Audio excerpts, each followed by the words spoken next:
বাংলাদেশে হচ্ছে না আইসিসি ওয়ার্ল্ড কাপ। বাংলাদেশের বর্তমান পরিস্থিতিতে এবার সেই দেশ থেকে মেয়েদের বিশ্বকাপ সরিয়ে নেওয়ার কথা আইসিসি ভাবছে।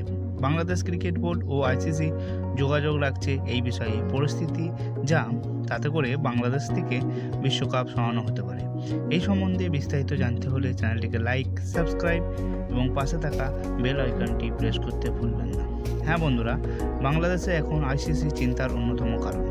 পড়োশী দেশে রাজনৈতিক অস্থিরতার কারণে সেই দেশে বিশ্বকাপ আয়োজন করা নিয়ে নতুন ভাবনা চিন্তা শুরু করেছে আইসিসি। 2024 সালে মেয়েদের টি-20 বিশ্বকাপের আয়োজক দেশ বাংলাদেশ। কিন্তু বাংলাদেশে গত এক মাস ধরে চলা ছাত্র আন্দোলনকে কেন্দ্র করে যে পরিবেশ তৈরি হয়েছে তাতে করে আইসিসির হেডকোয়ার্টারে কপালে চিন্তার ভাঁজ। অক্টোবর মাসে বাংলাদেশে রয়েছে মেয়েদের টি-20 বিশ্বকাপ। সেই বিশ্বকাপে বাংলাদেশের থেকে আইসিসি সরিয়ে নিয়ে যেতে পারে খবর। গ্রিকবাজে প্রকাশিত এক প্রতিবেদন অনুযায়ী আইসিসির এক সপ্তাহের মধ্যে সিদ্ধান্ত নিতে পারে কোথায় অনুষ্ঠিত হবে বিশ্বকাপ। এই ক্ষেত্রে এগিয়ে রয়েছে ভারতের নামও।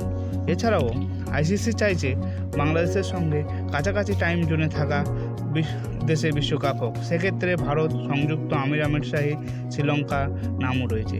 এক আইসিসি সদস্য জানিয়েছে, আমরা একাধিক বিষয়ের দিকে নজর রাখছি, কারণ আমরা বাংলাদেশে বিশ্বকাপ আয়োজন করতে পারবো না।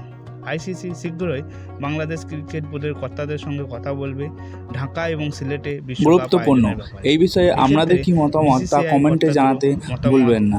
আবার দেখা হবে পরের